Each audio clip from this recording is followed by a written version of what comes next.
Amara's hand trembled as she reached for the wine glass.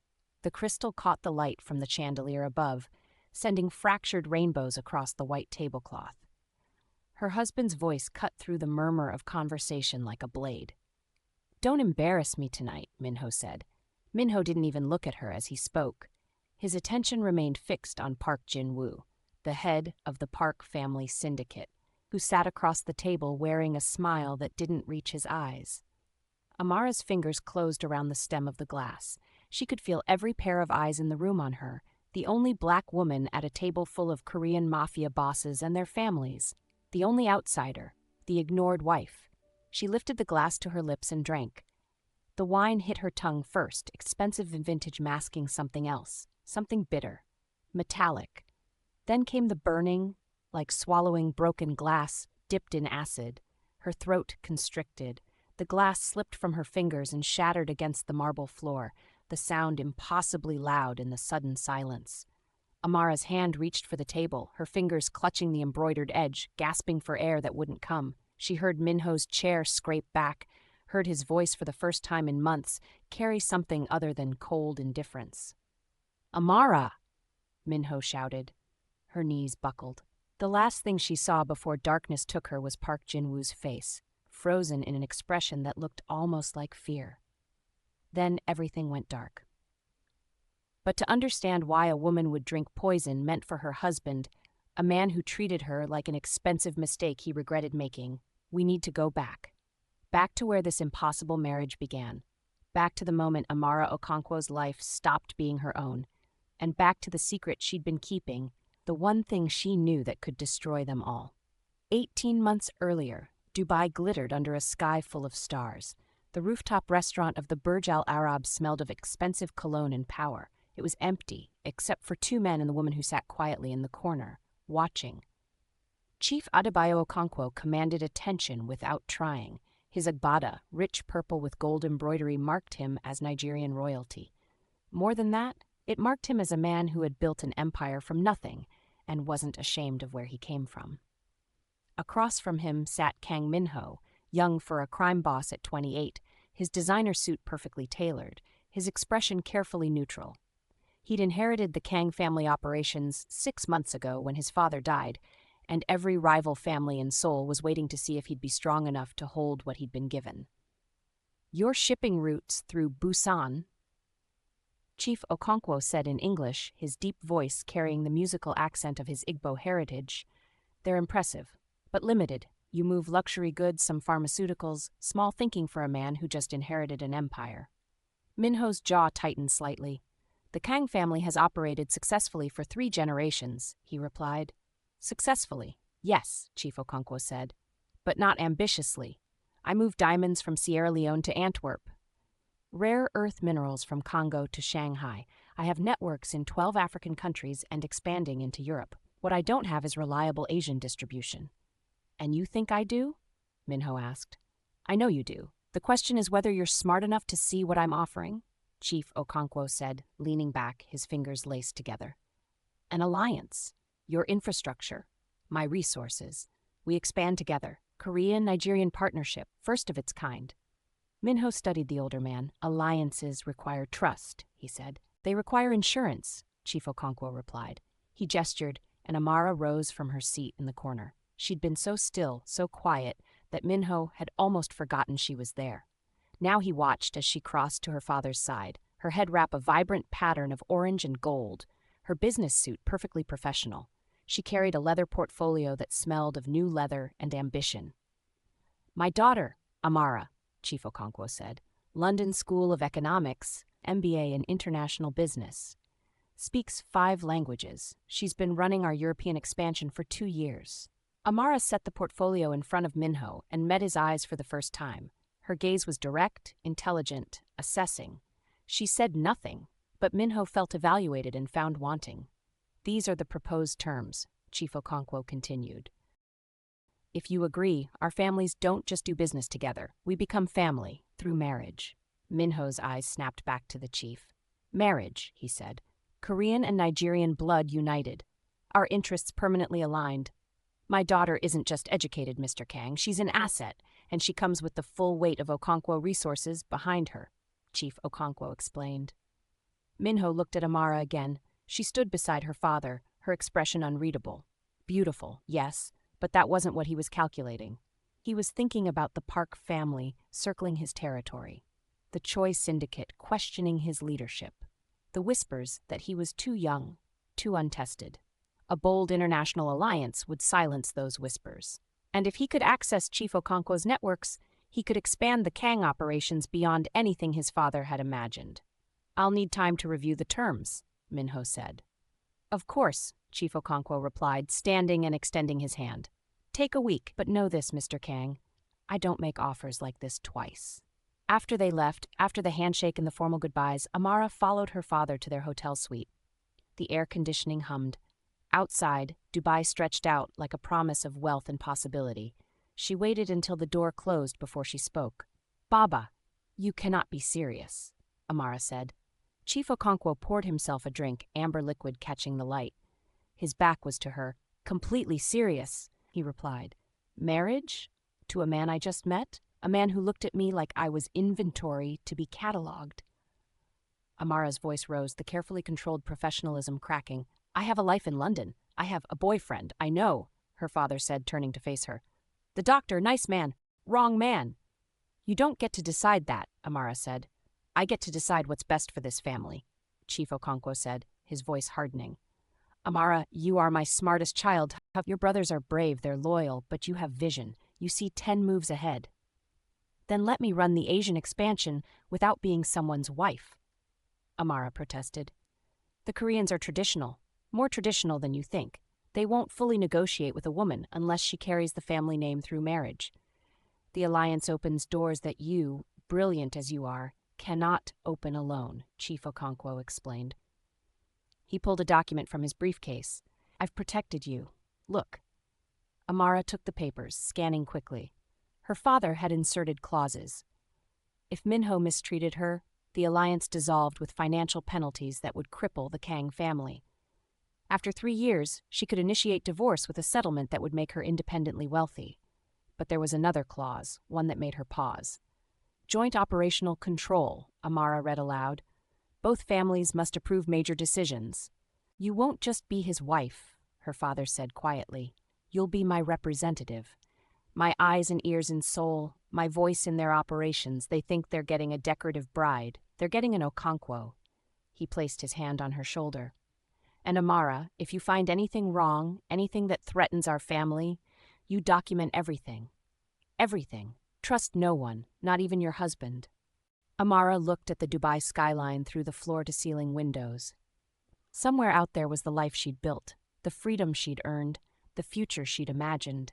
"And if he doesn't respect me?" Amara asked. Her father's smile was sharp as a blade. "Then you make him," Chief Okonkwo said. "You are my daughter, Amara. You bow to no one."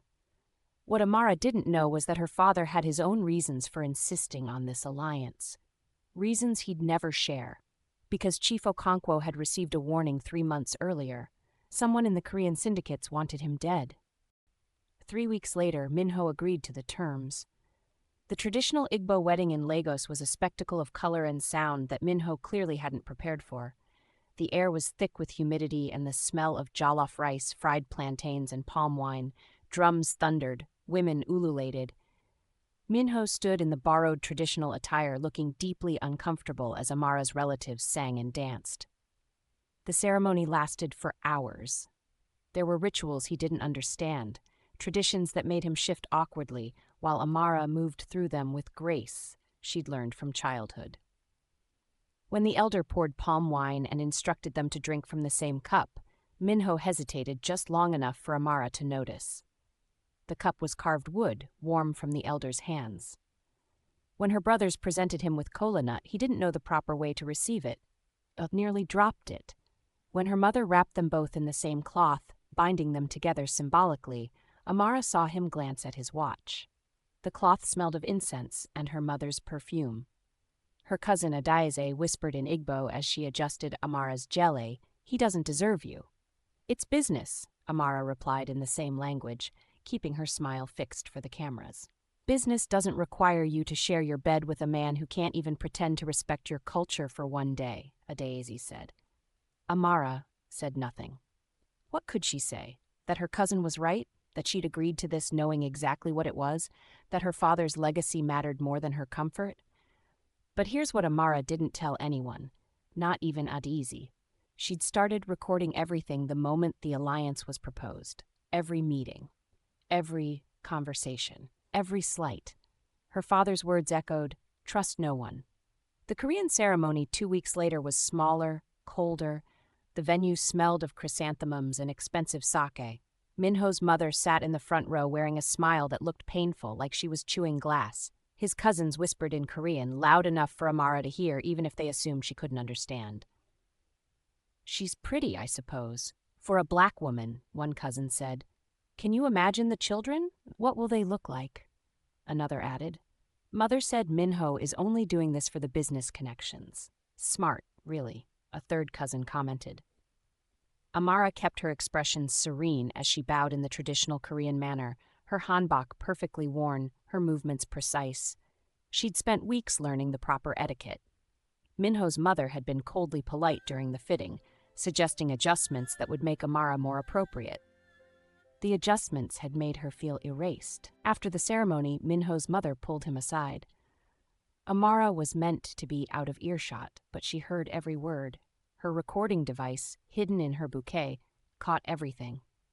"Is this really necessary? There are good Korean girls from respectable families," Minho's mother said. "It's business, mother. I know what I'm doing," Minho replied.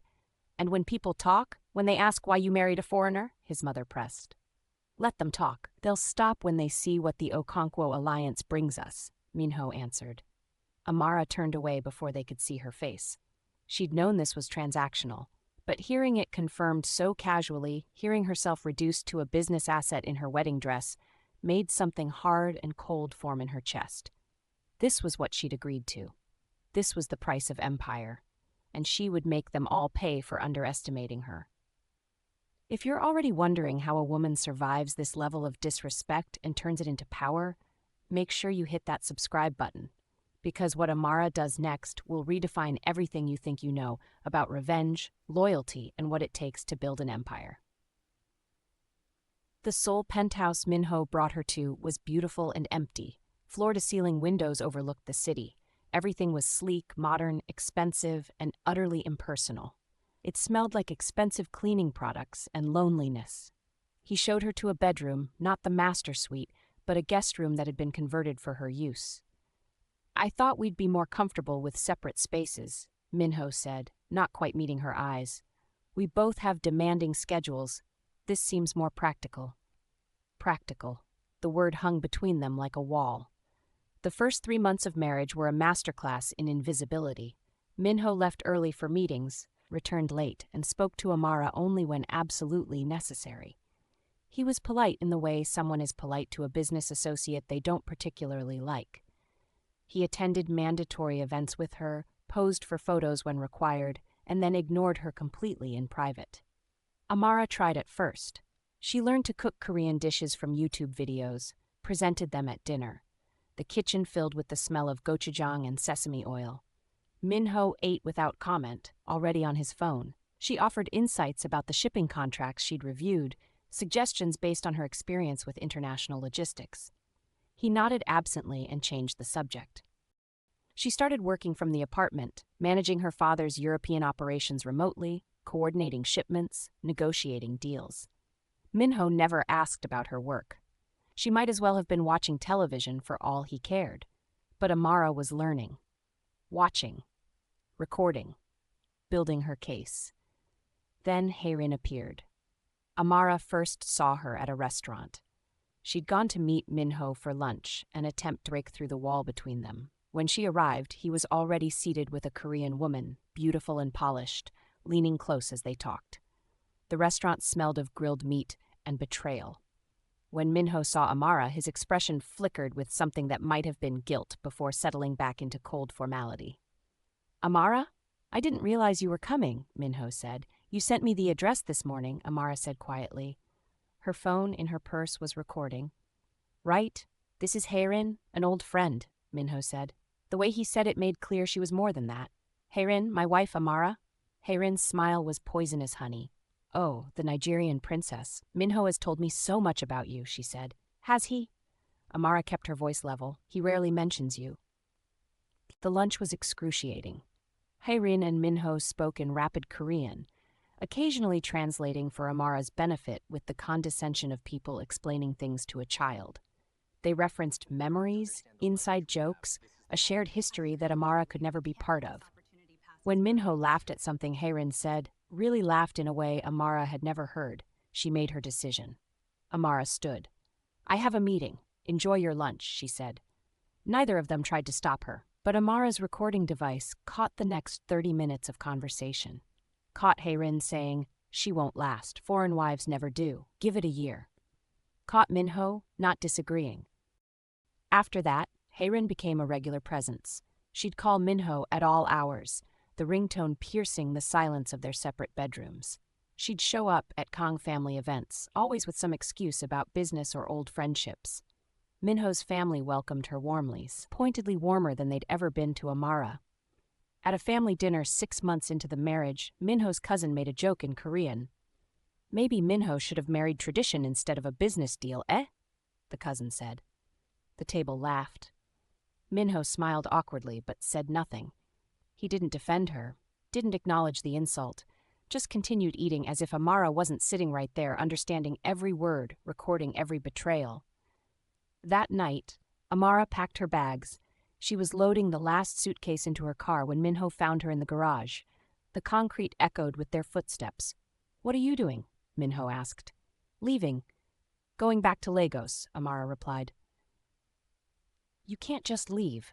We have a contract, Minho said. Amara turned to face him, and for the first time since they'd married, she let him see the anger she'd been carefully controlling. Read Clause 7 of that contract your lawyers drew up. Emotional abuse, persistent humiliation, failure to honor the basic terms of the marriage agreement. I've documented everything, Minho. Every ignored conversation.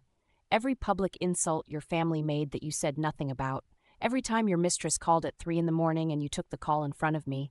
Every racist comment I pretended not to understand. His face paled. Heirin isn't. Minho started. Don't insult me by lying. I don't care about Heirin. I care that you've treated me like an inconvenient piece of furniture for 6 months. This marriage was supposed to be a partnership. Instead, I'm a ghost in your life, Amara said. What do you want? Minho asked. The question came out desperate. Minho might not care about Amara, but he cared very much about losing the Okonkwo alliance. The Park family had already started circling his territory again. Without Chief Okonkwo's backing, he'd be vulnerable. Respect and space to prove I'm more than your decorative African wife. Give me an office, real work, real access, or I walk and I take my father's alliance with me, Amara said. They reached a new agreement that night. Amara would stay, but she'd have an office in the Kang building. She'd work on legitimate business operations, cultural exchange programs that would give her access to all the family's operations while seeming harmless. Minho would maintain his distance, and she'd maintain hers. It wasn't a marriage, it was a ceasefire, and Amara's real work was just beginning. For the next 6 months, Amara carved out her own space. She had an office on the 15th floor of the Kang building, officially managing cultural initiatives and international partnerships. The office smelled like new carpet and possibility. In reality, she was learning everything about the Kang operations. She reviewed contracts, met with department heads, asked questions that people answered because they assumed she was too much of an outsider to understand the significance. And she noticed the discrepancies, small ones at first, shipments that didn't match manifests, payments that went to shell companies nobody could quite explain, money moving through the organization in ways that didn't align with the official books. Someone was stealing from the Kang family, someone good at it. And the pattern looked familiar. Amara started her own investigation quietly, using the very invisibility that had isolated her as camouflage. She met with accountants, cross-referenced shipping logs, built a network of information. One person who proved unexpectedly helpful was Mr. Choi, the butler who managed the penthouse. She found him one evening in the kitchen, preparing dinner. The smell of doenjang jjigae filled the air, rich and savory. "Mr. Choi, may I ask you something personal?"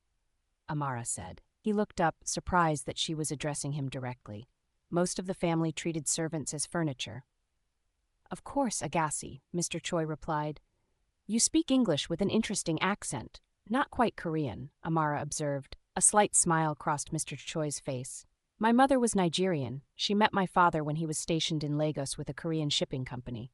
I grew up between both worlds," he explained. Amara felt something unlock in her chest. "You never mentioned this," she said. "Nobody ever asked," Mr. Choi said. He returned to chopping vegetables, the knife making rhythmic sounds against the cutting board. "I've watched you these past months, Agassi. How you move through this house like a ghost. How you teach yourself Korean customs and still get treated like a foreigner. I know what that's like. Mr. Choi, the financial discrepancies in the Kang operations, have you noticed anything unusual? People who seem nervous? Meetings that happen off the books?" Amara asked. He set down his knife. "You're investigating the family?" Mr. Choi asked. "I'm protecting it.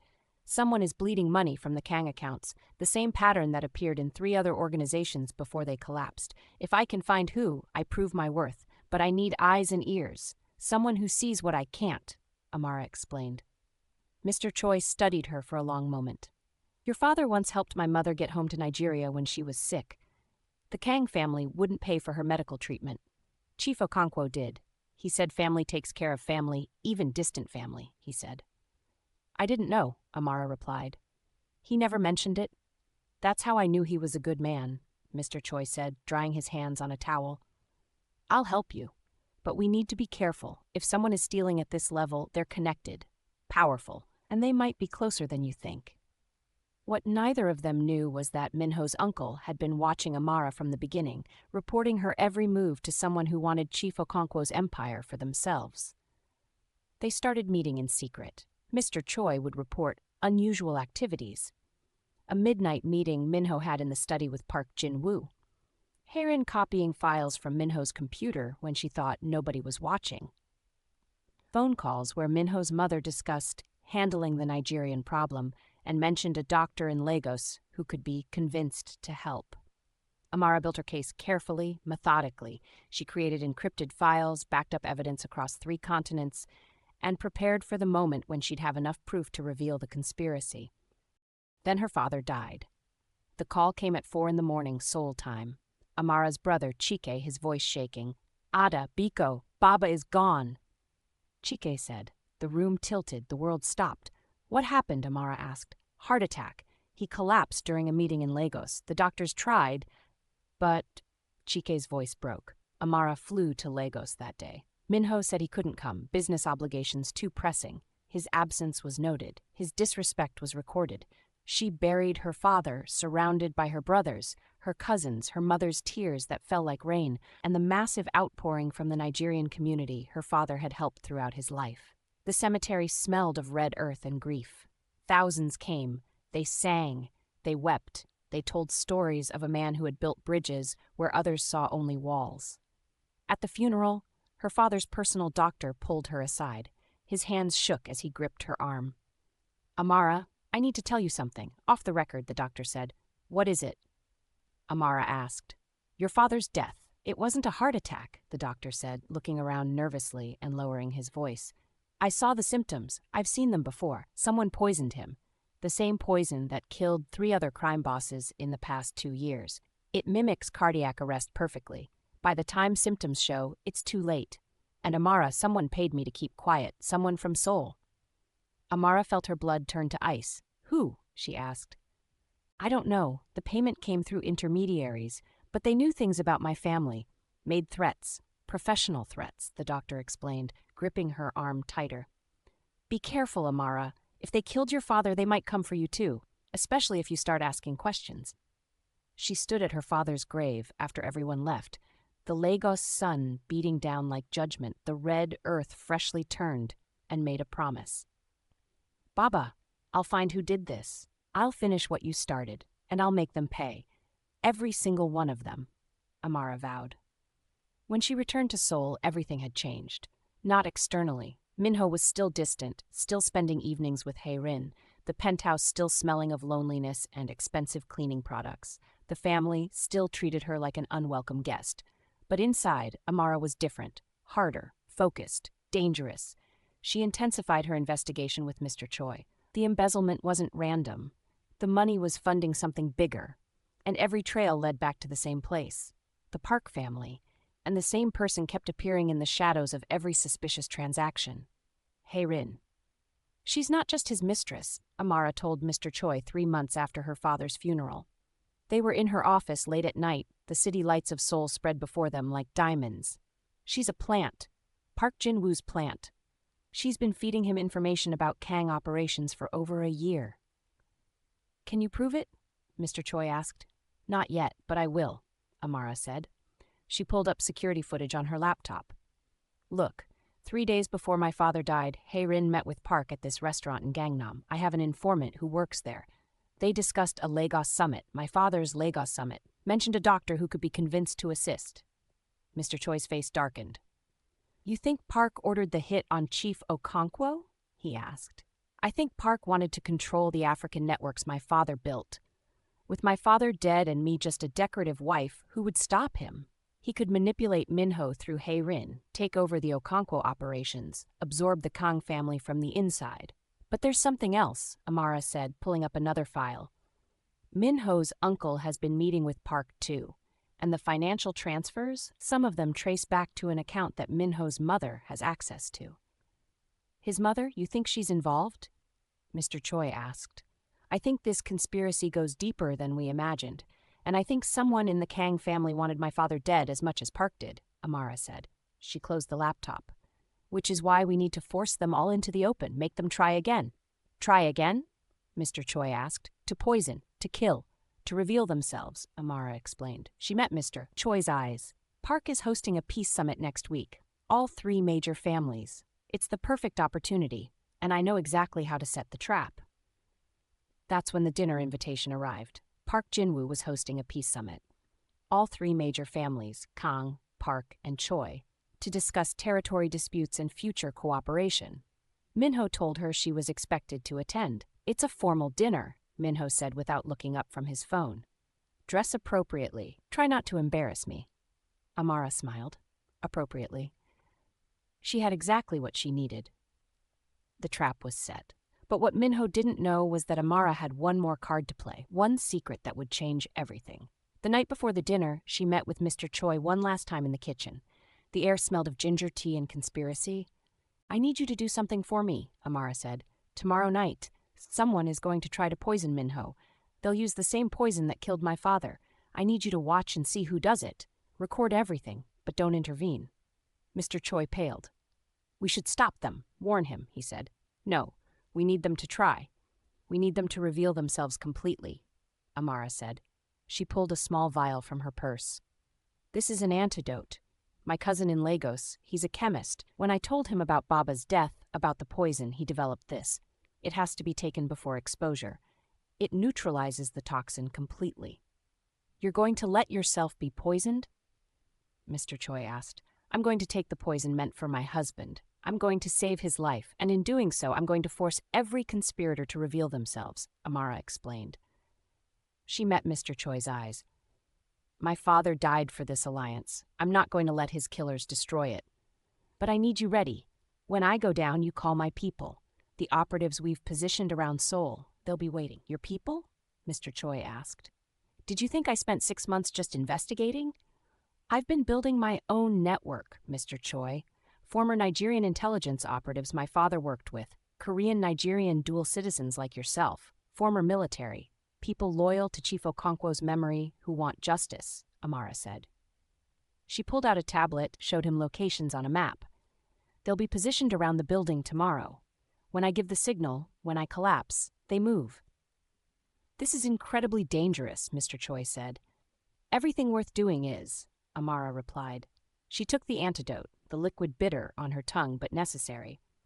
Tomorrow, everything changes. Either we expose the conspiracy and I prove I'm more than a decorative wife, or I die trying. But either way, they'll never underestimate an Okonkwo again. Now we return to that dining room, to Amara's hand trembling as she reaches for the wine glass, to Minho's cold dismissal, to the moment when a woman decides her life is worth more as a weapon than as a ghost. The dining room of Park Jin-woo's estate was exactly as pretentious as Amara expected. Crystal chandeliers casting expensive light, original artwork on the walls, mostly stolen according to her intelligence, a table that could seat 20 but held only the key players. The air was thick with cologne, perfume, and unspoken threats. Park Jin-woo at the head, Minho to his right, the Choi family representative across from him, and scattered around, family members, advisors, bodyguards, pretending to be assistants. Amara was seated at the far end, practically in a different room. The seating arrangement itself was an insult, intentional, calculated. Hae-rin arrived 20 minutes late, her entrance deliberately dramatic. She wore a dress that was just slightly too formal, too attention-grabbing, red like blood. And she sat down right next to Minho without being invited. "Sorry I'm late," Hae-rin said in Korean, touching Minho's arm in a way that suggested ownership. Traffic was terrible. Nobody believed her, but nobody challenged her either. Minho looked uncomfortable, but didn't ask her to move. Amara's recording device, hidden in her jewelry, caught everything. Park Jin-woo raised his glass. "Welcome, everyone. Tonight we put aside old disputes. Tonight we discuss the future of our families working together," he announced. The dinner started with painful small talk, discussion of business markets, political connections, territory boundaries. Amara listened more than she spoke, watching everything. She saw Park's bodyguard hover near the wine service, saw him exchange a glance with Hae-rin, saw Hae-rin's almost imperceptible nod, saw something else too. Minho's uncle, sitting 3 chairs down, touching his phone under the table, texting someone. Then Park Jin-woo turned his attention to Minho. "The Itaewon territory. You've held it for 3 years, but the profits are declining. Perhaps it's time for new management. A partnership, perhaps. A merger," Park said. Minho's jaw tightened. "The Kang family has managed Itaewon successfully for a decade," he replied. "Successfully? Your revenues are down 18%. Your father would have seen the writing on the wall, would have known when to adapt," Park said, leaning forward. "Maybe you've been distracted. New wife? Cultural adjustments. Difficult transitions." The table tittered. Amara kept her expression neutral, serene, while her mind catalogued every face, every reaction. "Maybe you've gone soft," Park continued. "Mixing bloodlines weakens empires. Your grandfather understood that. Pure Korean strength, pure vision. Now look at you, married to an outsider, while a proper Korean woman sits beside you, helping where she can." He gestured to Hae-rin. "Sometimes we make mistakes in the name of business. The trick is knowing when to correct them." Amara watched Minho's face, watched him process the insult to her, watched him make the calculation, and watched him say nothing. Again. Her cousin had been right. He'd never deserved her. But that wasn't why she was here. That wasn't why she'd swallowed the antidote and set this trap. She watched Park's bodyguard approach the wine service, watched his hand move with practiced speed, a small vial appearing from his sleeve like a magic trick. Watched him pour something into one specific glass, watched the servant collect the glasses on a silver tray that reflected the chandelier light. The poisoned glass was headed for Minho. This was it. The moment everything either worked or failed catastrophically. Amara stood abruptly, every head turned toward her. In a room full of Korean Mafia bosses, the foreign wife standing without permission was shocking. Scandalous. Several people gasped. "Forgive me," Amara said in perfect Korean, her accent flawless from months of practice. "I must honor my husband properly." She walked down the long table, her hanbok with its subtle African print rustling softly with each step. Everyone stared. This simply wasn't done. The wife didn't interrupt. The outsider didn't draw attention. But Amara moved with the grace of someone who knew exactly what she was doing, her head held high, her father's teachings in every step. She reached Minho's chair just as the servant was distributing wine. In her deliberately clumsy movement, she reached for her glass and knocked it over. Red wine splashed across the white tablecloth like blood, across Hae-rin's expensive dress. Hae-rin shrieked in Korean. "You stupid! Clumsy!" she yelled. "I'm so sorry," Amara said, her hands fluttering in mock distress. In the chaos, in the moment when everyone focused on the spill and Hae-rin's theatrical anger, she switched glasses, hers for Minho's, the poisoned one for the safe one. Her fingers moved with practiced precision, a magician's sleight of hand. "Can't you do anything right?" Minho snapped, embarrassed by the scene, by his wife making them the center of attention. "Go change. Leave." Instead, Amara lifted the new glass, the poisoned one, high. She switched from Korean to English, her Nigerian accent clear and proud. "A toast to family loyalty, something my father taught me before he died," Amara said. Then back to Korean, looking directly at Park Jin-woo, "and to knowing your enemies from your friends, to truth revealing itself no matter how long it takes." She drank it all, every drop. The wine was expensive, complex, and beneath it all, that bitter metallic taste that meant death. For 10 seconds, nothing happened. Park Jin-woo's face showed confusion. Hae-rin showed something else. Fear. Realization. Understanding that the plan had gone wrong somehow. Minho's uncle gripped his phone so hard his knuckles went white. Then the poison hit Amara like a freight train. Her throat closed, muscles constricting. Fire spread through her esophagus. Her vision blurred at the edges, the chandelier becoming a halo of fractured light. She felt her knees buckle, felt the glass slip from her fingers and shatter. The sound echoed. The last thing she heard before darkness claimed her was Minho's voice, different than she'd ever heard it, carrying something that might have been panic, might have been fear, might even have been the first crack in his carefully constructed indifference.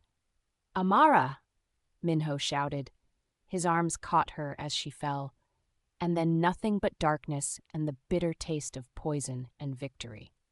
When Minho caught his wife's falling body, he felt her weight for the first time in their marriage. Actually felt her, not as a contract or a business obligation, but as a person. Her head wrap had come loose, her braids spilling across his arms like water. Her face was contorted in pain, lips already turning blue, and she'd been trying to say something before she lost consciousness. It sounded like Igbo, her native language, the language she spoke with her father, her brothers, her true family. The language Minho had never bothered to learn, had never thought important enough. Then she managed 2 words in English, barely a whisper. "My phone. Trust no one," Amara whispered. She went limp in his arms, and something broke in Minho, something he didn't even know was still whole. Park Jin-woo stood, his face a mask of shock. "What is happening? This is some kind of accusation," he started. "Shut up," Minho snarled. The rage in his voice surprised everyone, including himself. "Nobody moves. Nobody leaves this room. Lock the doors, now." He looked at his bodyguard. "Call Dr. Shin. Tell him it's urgent. Tell him it's the same poison. He'll know what I mean," Minho commanded. Amara's purse had fallen when she collapsed. Minho grabbed it, his hands shaking as he searched through it. He found the phone hidden in the folds of her head wrap, a burner phone he'd never known she carried. No password. She'd wanted him to find this, had planned for this exact moment. The text messages were in multiple languages, English, Korean, and what he assumed was Igbo. But the English ones were clear enough, devastating. Messages to someone named Choi, not the family, but their butler. Detailed reports about financial discrepancies spanning 18 months. Meetings between Park Jin-woo and Hae-rin. Shipment records that didn't match official manifests. Money moving through shell companies. Dates, times, amounts, evidence that would destroy them all. Amara had been investigating his family for months. While he'd been ignoring her, dismissing her, treating her like furniture, she'd been building a case against everyone who'd wronged her. But that wasn't what made Minho's blood run cold. It was the older messages. From before their marriage. Communications with Chief Okonkwo about expansion plans, security concerns, potential threats, instructions to document everything, trust no one. And then, dated 3 days before Chief Okonkwo's death, a message from an unknown number to a Lagos doctor. Lagos summit confirmed, target identified, payment transferred, proceed as discussed, make it look natural, heart attack, no autopsy if possible. Minho looked up at Park Jin-woo. His hands were shaking, but his voice was steady. "My wife's father, Chief Okonkwo, he didn't die of a heart attack, did he?" Minho asked. Park's expression flickered. "Just for a moment. Enough. I don't know what you're talking about," Park said. "She knew. Amara knew," Minho said. Looking down at his wife's unconscious form, her face peaceful despite the poison coursing through her veins, the woman he'd ignored, dismissed, humiliated at every turn. The woman who'd just drunk poison to save his life. She knew someone killed her father, and she's been investigating it for months. building evidence, waiting for the right moment to expose everyone involved. Dr. Shin arrived, rushing past the locked doors that Minho's men had secured. He knelt beside Amara, checking her pulse, her breathing, pulling medical equipment from his bag. "This is the same poison that killed Chief Okonkwo," Dr. Shin said quietly, not looking at anyone. "I was paid to keep that quiet, paid to certify it as natural causes, paid to ensure no autopsy was performed." The room went silent, deadly silent. "Who?" Minho asked, his voice ice. "Who paid you?" "I don't know names. The payment came through an intermediary, offshore accounts. But they told me if I said anything about how Chief Okonkwo really died, my family would suffer. My children would disappear. They had photos of my daughter's school, professional photos," Dr. Shin explained, his hands shaking as he worked. "I'm sorry, I was terrified. But I kept the evidence, just in case. Bank records, the photos they sent, the instructions, all of it." Minho stood, still holding Amara's phone. "Everyone shows me their phones. Right now," he commanded. "You can't." Park started. "I can. Either you show me willingly, or I take them from you and we see who bleeds first. Choose," Minho said. One by one, phones were produced. Minho scrolled through them, looking for anything suspicious. Most were clean. Standard communications, nothing unusual. Business emails, family photos, nothing incriminating. Then he got to Haerin's phone. She tried to pull it back, lunged for it, but Minho was faster. He opened her messages and found exactly what Amara had been looking for. What she'd known was there all along. Text conversations with Park Jinwoo, not about romance or friendship, about Kang family operations, detailed information that Hairin had clearly been feeding to Park for over a year, shipping schedules, security protocols, financial vulnerabilities, meeting notes from confidential strategy sessions, everything. And then buried in the archive, the message that confirmed everything. The Nigerian problem will be solved at the Lagos summit. Once Chief Okonkwo is eliminated, his daughter will be irrelevant. She's just a decorative wife. No threat. We can proceed with the takeover. Minho looked at Hairin, really looked at her, saw her clearly for the first time. "You were working with Park the whole time, from the beginning," he said. "But here's where things got interesting. Because what happened next? Nobody, not even Amara in all her planning, had predicted." Before anyone could react, before Minho could process what he was seeing, Hairin moved. She pulled a gun from her purse, small but deadly, and pointed it not at Minho, but at Park Jinwoo. The shot echoed through the dining room like thunder. Park collapsed, blood blooming across his chest, spreading across his expensive shirt like a flower opening. Hairin turned the gun toward Minho, and her expression was something between rage and desperation. "You were supposed to be easy to control," Hairin said, her voice shaking. "Park said you were weak, that your father's death left you vulnerable, that all I had to do was keep you distracted while we dismantled everything from the inside. But you're not weak, you're just willfully blind. Why?" Minho asked, his mind racing. Hairin had been his girlfriend years ago, before his father died, before everything changed, before Amara. "Because I was supposed to be your wife, me, not some African outsider. Your father promised me, Minho, promised that when you took over we'd marry, make it official. I'd be Mrs. Kang. Then he died, and you made this deal with Okonkwo, and suddenly I became nothing. Just another ex-girlfriend, dismissed, forgotten," Hairin explained. "So you decided to destroy me?" Minho asked.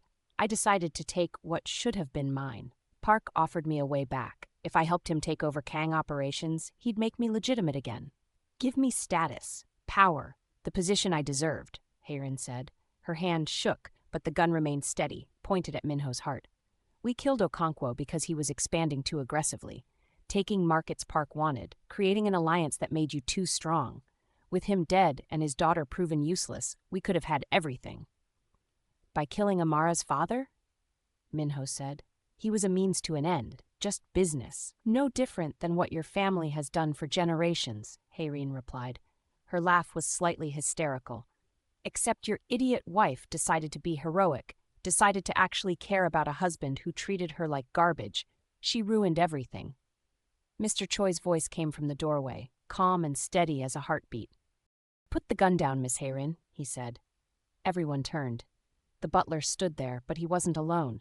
5 other people stood behind him, all carrying weapons, all with the same calm professional demeanor. They weren't Korean. They weren't all African. They were mixed, multicultural, and clearly extremely well-trained. Military bearing, intelligence operative precision. "Who are you people?" Hae-rin demanded, the gun wavering between Minho and this new threat. "We're people who made a promise to a dying man," Mr. Choi said, stepping into the room. "Chief Okonkwo asked me to protect his daughter if anything happened to him. Asked me to build a network to watch over her in Seoul, to make sure the people who killed him face justice. I failed to save him. I won't fail her." One of the operatives, a woman with the same mixed heritage as Mr. Choi, moved to Dr. Shin. "How is she?" the woman asked. "Unconscious but stable.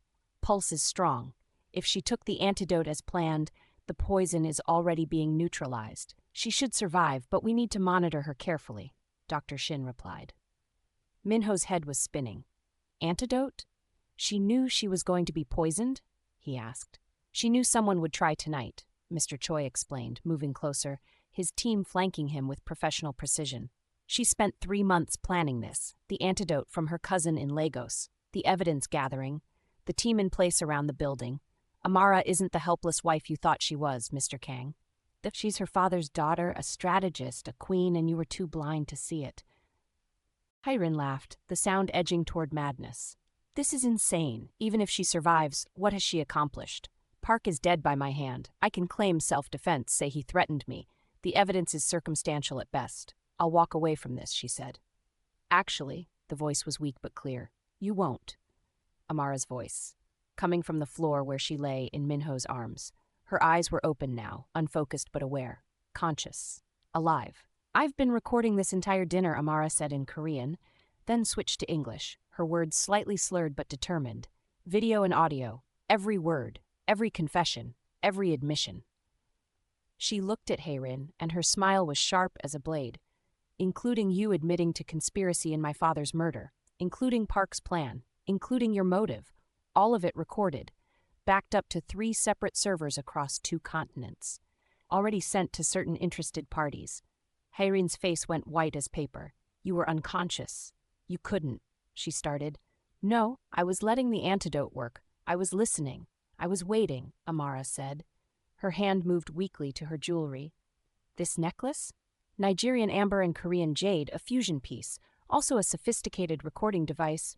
My cousin who made the antidote, he's also an engineer. Everything from the moment I arrived tonight has been documented." She looked at Minho. "The poison your bodyguard put in your wine? Same composition that killed my father. Dr. Shin can confirm it. Hae-rin's confession about working with Park? Recorded. Park's admission about the Lagos summit and the expansion plan? Recorded. Your uncle texting Park's associates during dinner? Recorded." Minho's uncle stood abruptly. "You can't prove," he started. "Your phone, uncle," Amara said quietly. "Check your messages, the ones you thought were encrypted. My team has been monitoring all communications in this room for the past week. We know everything." She pulled out a small device from her pocket, her movements weak but purposeful. "This has been streaming to 3 different secure servers since we arrived tonight.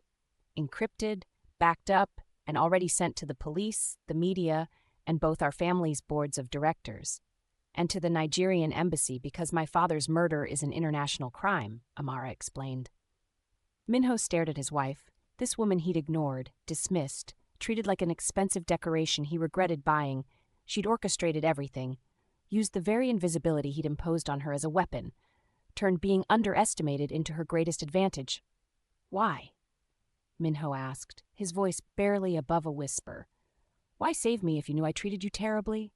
Why not let me die and take everything for yourself?"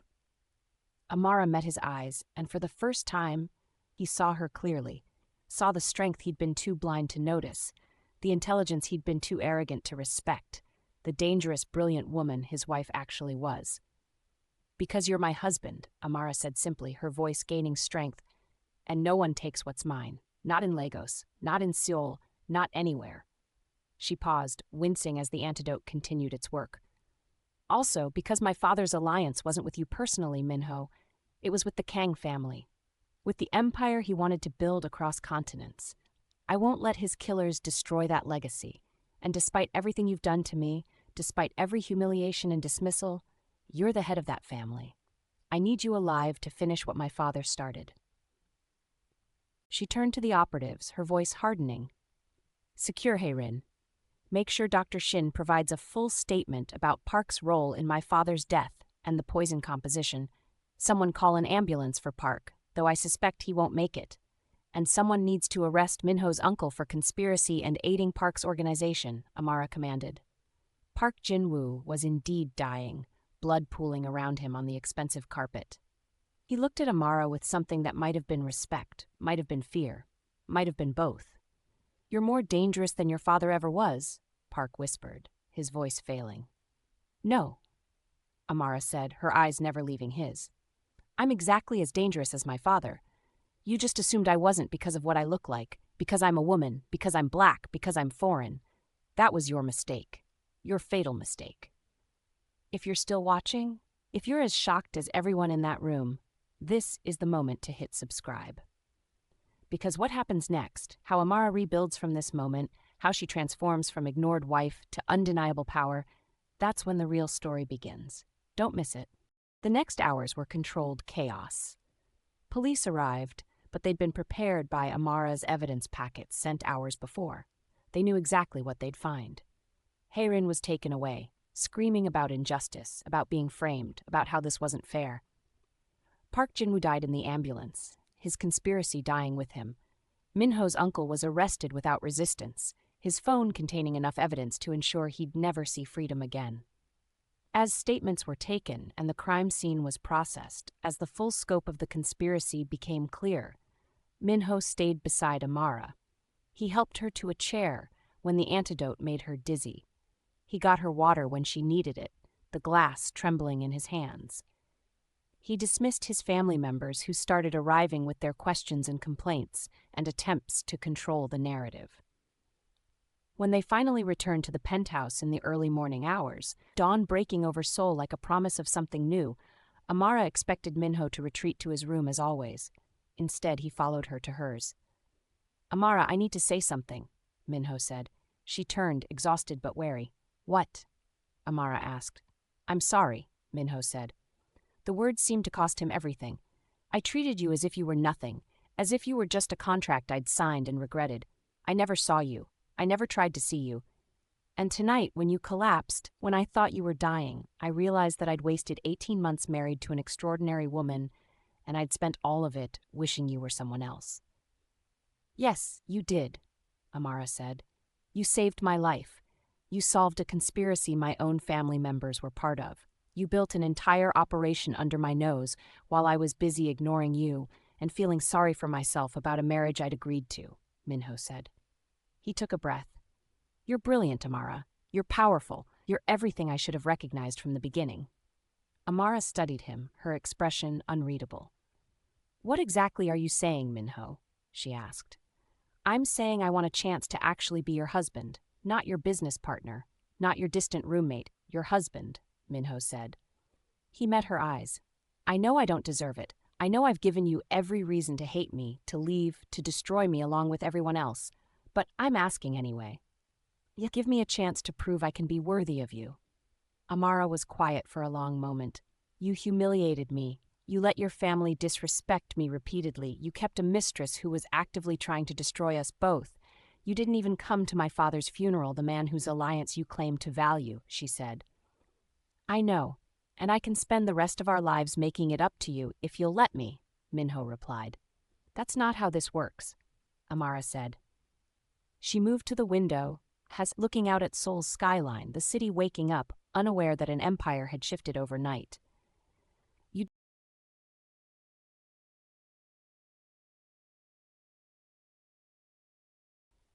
"You're right," Minho said.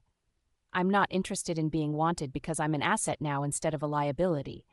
Because I'm powerful instead of just decorative," Amara said. "That's not." Minho stopped.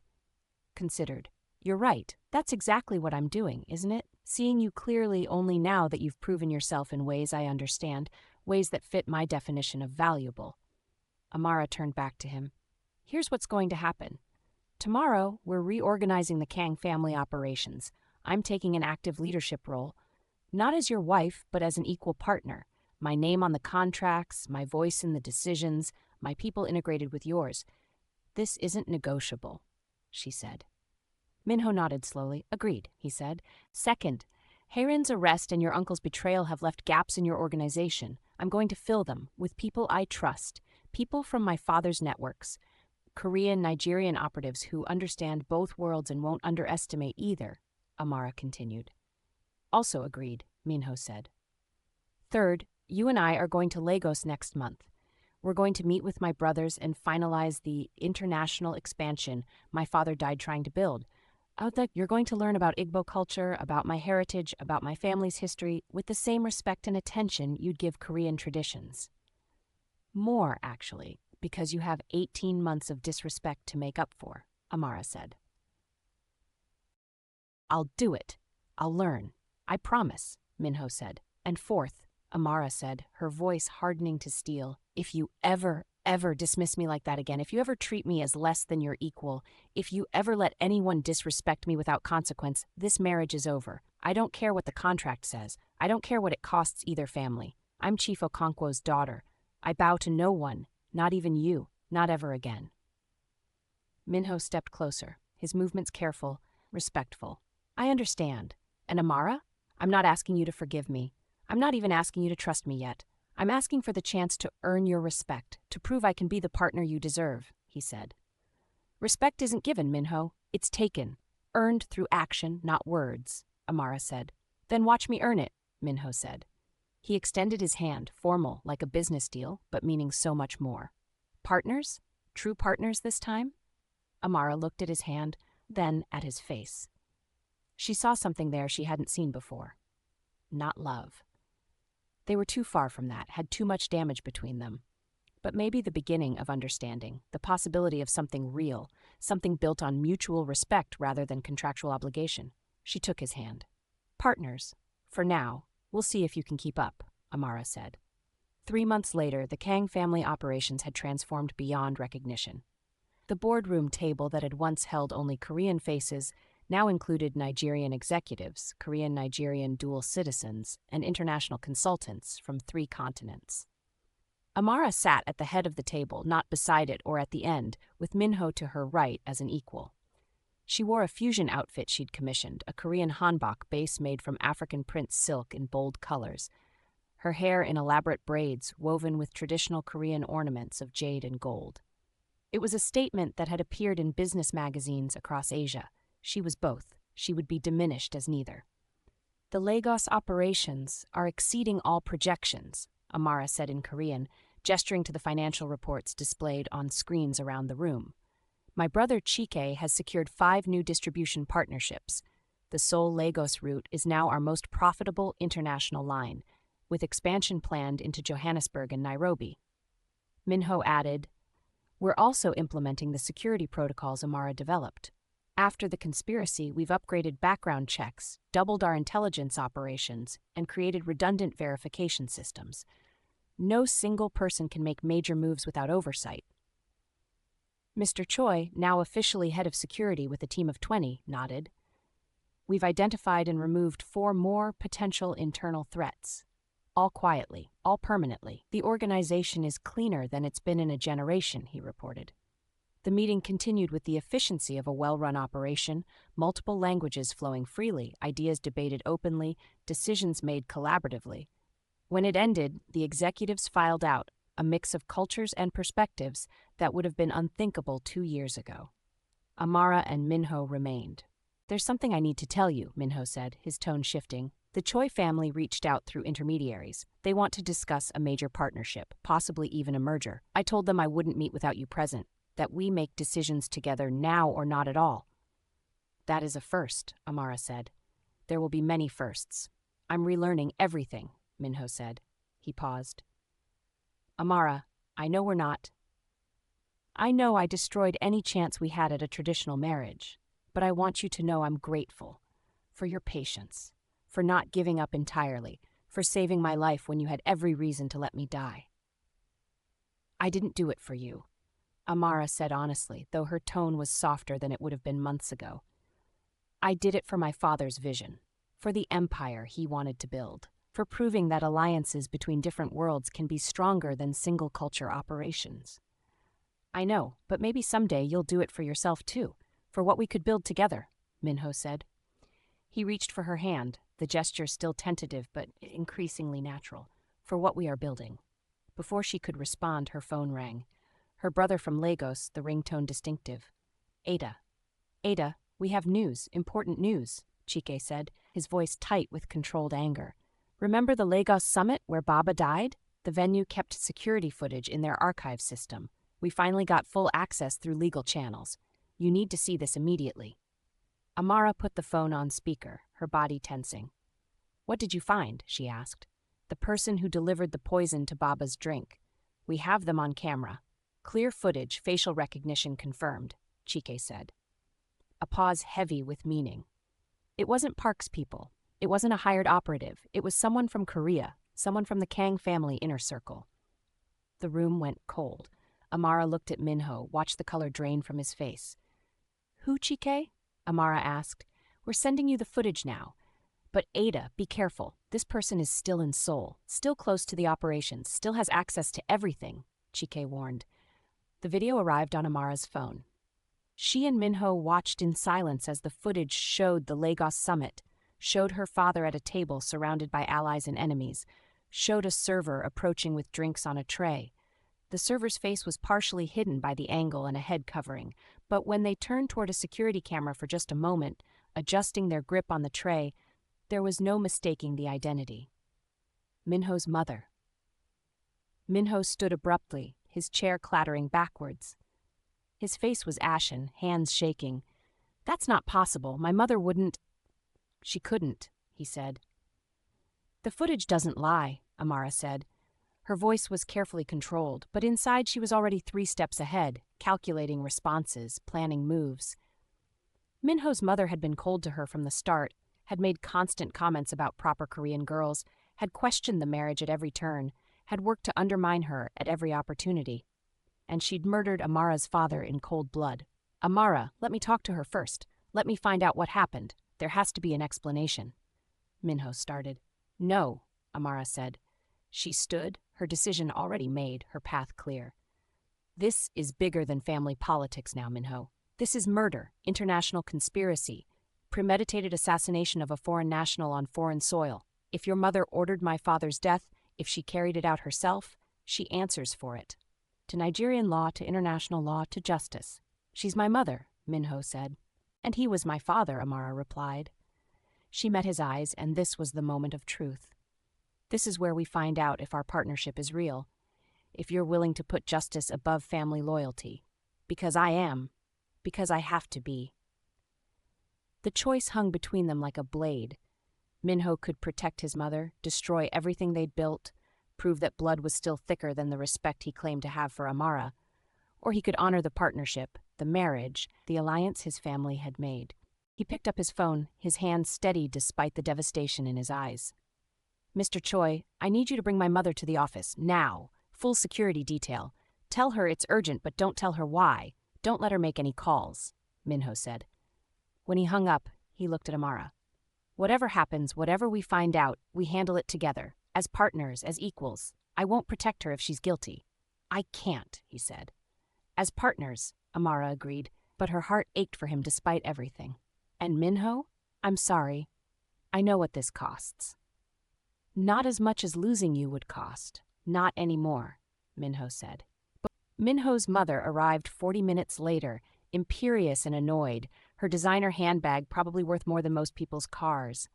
She swept into the office like she owned it, which in her mind, she probably still did. This better be important, Minho. I had a meeting with the Women's Society fundraising committee, she said. Sit down, Mother, Minho said, his voice flat. Something in his tone made her pause. Her eyes moved between Minho and Amara, assessment flickering across her face. She sat slowly, arranging her skirt with precise movements. What's this about? Why is she here? She asked. Lagos. 18 months ago. Chief Okonkwo's final summit, Amara said. She pulled up the video on the large screen. Watch. They watched the footage together. Watched as the younger Mrs. Kang, disguised but recognizable to those who knew her well, delivered the poisoned drink. watched as Chief Okonkwo drank it, smiled at something someone said, laughed, completely unaware, and then minutes later watched him collapse, his security scrambling, his associates panicking, while the server, Minho's mother, slipped away in the chaos. The silence in the room was absolute, suffocating. "I did what had to be done," Minho's mother said finally, her voice cold as winter. No denial, no shock, just cold calculation. "That man was destroying our family, destroying everything we'd built." "He was building an alliance," Amara said, her voice remarkably calm, considering she was facing her father's murderer. "He was diluting our bloodline, forcing my son into a marriage with an outsider, someone who could never understand our culture, taking our operations and mixing them with African networks we couldn't control or understand," Mrs. Kang said. She looked at Amara with undisguised contempt. "Your father was aggressive, overreaching. He wanted to dominate Asian markets, to spread his influence like a disease. I protected our family. I protected our legacy." "By committing murder," Minho said quietly, his voice breaking. "By eliminating a threat before it could eliminate us," his mother replied. She stood, drawing herself up with dignity. "And I'd do it again. The Kang family has remained pure, powerful, respected for 4 generations. Then your father died and you got weak, Minho. You accepted this ridiculous alliance, married this girl, let her infiltrate our operations with her foreign ideas and her mixed-blood helpers. I was fixing your mistake, correcting your weakness." "You were working with Park," Amara said, pieces clicking into place. "Weren't you? The embezzlement, Hayrin, the conspiracy, all of it.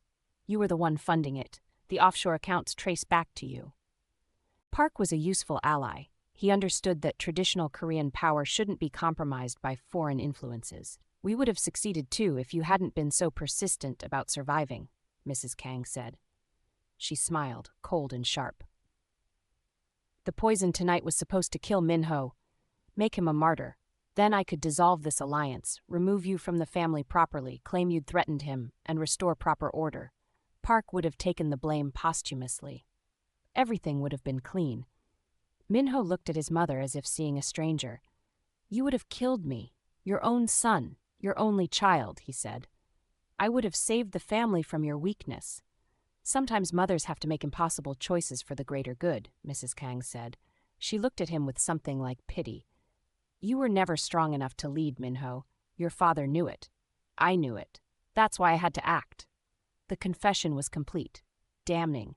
Amara had recorded every word, of course, every admission, every cold, calculated justification for murder.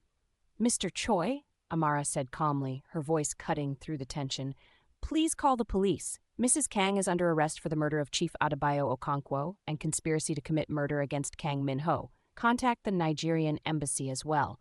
This is an international case." "You can't do this," Mrs. Kang hissed, her composure finally cracking. "I'm family. Korean law recognizes family bonds. Family loyalty doesn't protect you from international murder charges," Amara finished, standing to her full height, regal as the queen she'd always been. "My father was killed on Nigerian soil by a foreign national. This is an international case. You'll be extradited to Lagos to stand trial. And Mrs. Kang, I will personally ensure you face the full weight of Nigerian justice for what you did."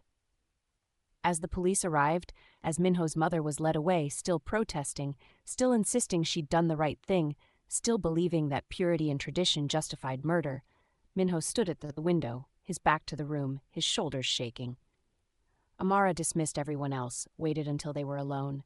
She joined him at the window, stood beside him without touching, giving him space to break. "I'm sorry," Amara said quietly. "Are you?" Minho asked, his voice raw. "She tried to kill your father, tried to kill me, tried to destroy everything we've built. Why would you be sorry?" "Because she's still your mother.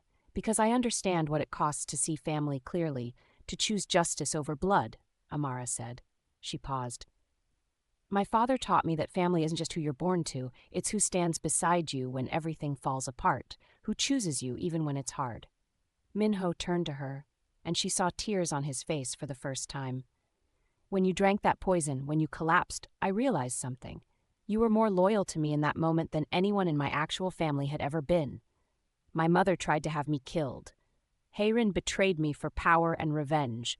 My uncle sold me out to Park. But you, The wife I'd ignored and dismissed and humiliated. You risked your life to save mine, he said. I told you. It wasn't for you, Amara said. Liar, Minho said. His smile was sad, broken. Maybe it started as protecting your father's alliance. But, Amara, you could have let me die, could have taken over everything yourself. You had the evidence, the network, the support. The Okonkwo family would have backed you. You would have been free of this marriage, free of me. Why save me? Amara considered lying again, considered maintaining the fiction that it was all strategy, all cold calculation. But they'd been through too much for dishonesty now. She reached for his hand, because despite everything, I believed in what we could build. Not the marriage we had, but the one we could have. The empire that spans continents, honors both our heritages, proves that strength doesn't require purity or single-minded tradition, Amara said. She met his eyes. And maybe because somewhere in these past months, watching you learn Igbo and eat jollof rice without grimacing and actually listen when I speak, I started to respect you. Just a little.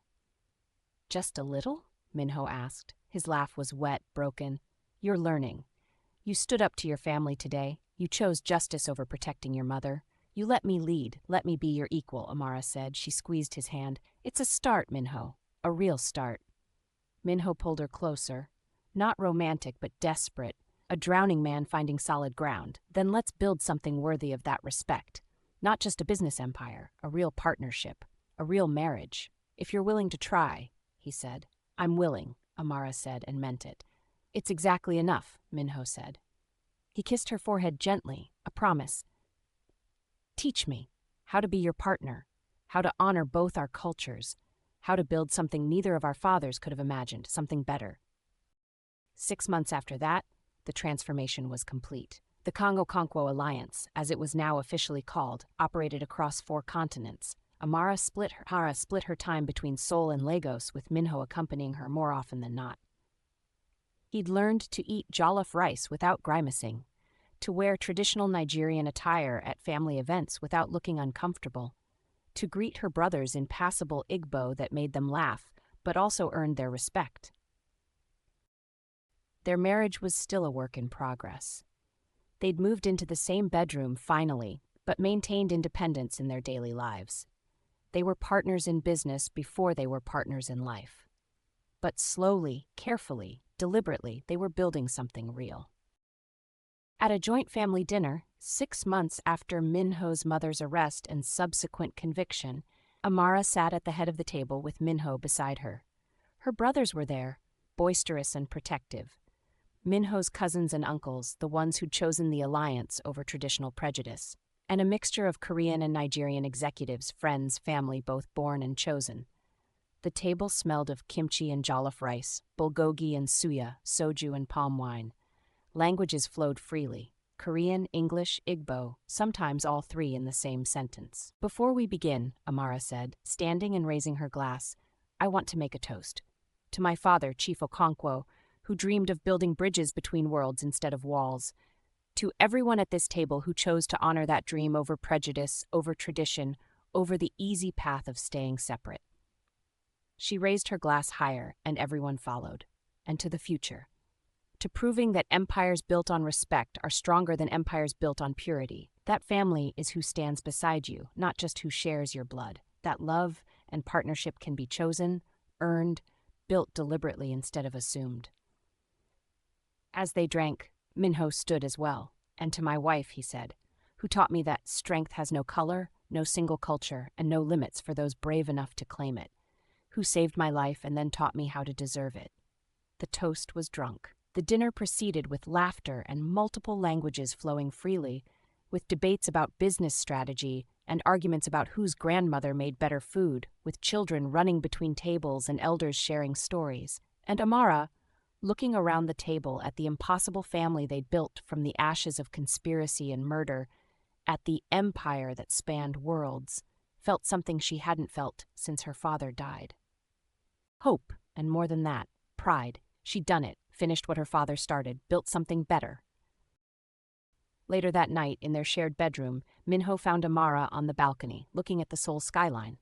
The city lights spread out like stars brought to earth. Penny for your thoughts? Minho asked. I was thinking about the night I drank that poison. How I'd planned everything except for one thing, Amara said. What's that? Minho asked. That I might actually fall in love with you, Amara said. She turned to face him, vulnerable in a way she rarely allowed. I didn't plan for that, didn't account for it in my strategy, didn't think it was possible. Minho stepped closer, his movements careful, respectful. And is it happening? Are you falling in love with me? He asked. Maybe, slowly, against my better judgment and every logical reason to protect my heart, Amara said. She smiled. What about you? Still wishing you'd married a proper Korean girl who would have been easier to control? Never again. Not for a single moment, Minho said. He took her hands in his. You're extraordinary, Amara Kang. You're brilliant and fierce, and you terrify half our board members and inspire the other half. You built an empire while I was busy ignoring you. You saved my life and then taught me how to be worthy of you. Only half terrified, Amara asked. The other half are too smart to admit it, Minho said. He kissed her gently, a question and a promise. Thank you, for not giving up on us, for saving my life in more ways than one, for teaching me what real partnership looks like. Thank you for finally seeing me, for choosing me over your mother, over tradition, over the easy path, Amara said. She kissed him back, for learning to be the man I could love instead of the one I was forced to marry. They stood together, Korean Mafia Boss and Nigerian Queen, looking out at the city they'd learned to share. Behind them, their bedroom was a perfect blend of both cultures, Korean calligraphy beside African textiles, Seoul's modern efficiency mixed with Lagos's vibrant warmth. Two worlds, one space, perfect harmony. It wasn't the marriage either of them had imagined, but it was real. Built on respect earned through fire, trust forged in crisis, and love that grew despite every reason it shouldn't, every obstacle placed in its path. Amara thought of her father's words, spoken in that Dubai hotel room that felt like a lifetime ago. Make him respect you. She had. But more than that, she'd built an empire he'd be proud of. One that honored both halves of who she was. One that proved belonging wasn't about bloodlines or purity or tradition, but about the family you chose, the bridges you built, the love you earned. And in that moment, with Minho's arms around her and the future spread out before them like the city lights, like possibility itself, Amara Okonkwo-Kong knew exactly who she was. She was her father's daughter, her husband's equal partner, a bridge between worlds, and the queen of an empire that would span generations. If this story moved you, if Amara's journey from ignored wife to powerful leader resonated with you, share this video. Because somewhere out there, someone needs to hear that being underestimated isn't a weakness, it's an opportunity. That respect is never given, it's taken, earned, demanded. That the person everyone dismisses might be the most dangerous player in the game. This is the story of the poison bride, the woman who saved her husband by risking everything, the outsider who became the cornerstone of an empire, the Nigerian queen who taught Seoul what real power looks like. Her father dreamed of bridges between worlds. She built them, with intelligence, with strategy, with courage that looked like weakness until it became unstoppable strength. And this is just the beginning.